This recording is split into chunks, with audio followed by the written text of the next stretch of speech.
नमस्कार, मी त्रिवेणी काश्वी रेसिपीमध्ये तुम्हा सर्वांचे पुन्हा एकदा मनपूर्वक स्वागत करते.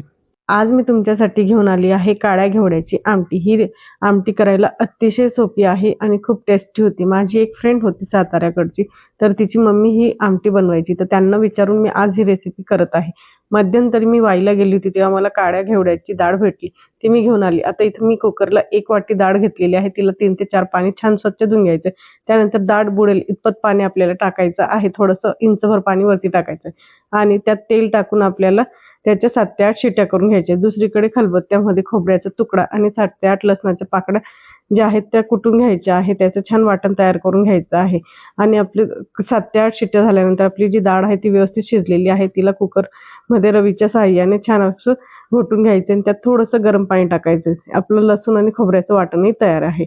आता कढईमध्ये तेल तापत ठेवायचं. तेलात जिऱ्याची आणि हिंगाची फोडणी द्यायची. त्याच्यानंतर कढीपत्ता टाकायचा आहे आणि जे आपण खोबऱ्याचं आणि लसणाचं वाटण तयार केलं होतं ते टाकून घ्यायचंय. लसूण खोबऱ्याचा कच्चापणा जाईस्तोवर आपल्याला हे छान असं परतून घ्यायचंय मिश्रण. त्यानंतर यात मी 1 चम्मच गरम मसाला टाकलाय, 1 चम्मच कांदा लसूण मसाला टाकलाय, त्यानंतर 2 चम्मच लाल मिरची पावडर टाकलेली आहे, थोडीशी हळद टाकायची आहे कलरसाठी आणि हा जो सर्व सुके मसाले आहेत ते छान व्यवस्थित परतून घ्यायचे.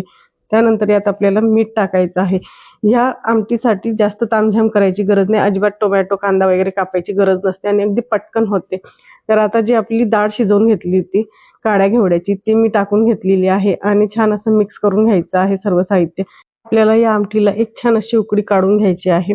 एक 5 ते 7 मिनिटांनंतर आपली जी आमटी आहे ती छान व्यवस्थित उकळी येऊन गेलेली आहे. तुम्ही बघू शकता. यात मी बारीक कट केलेला कोथिंबीर टाकून घेत आहे आणि आता मी गॅस बंद करून घेणार आहे.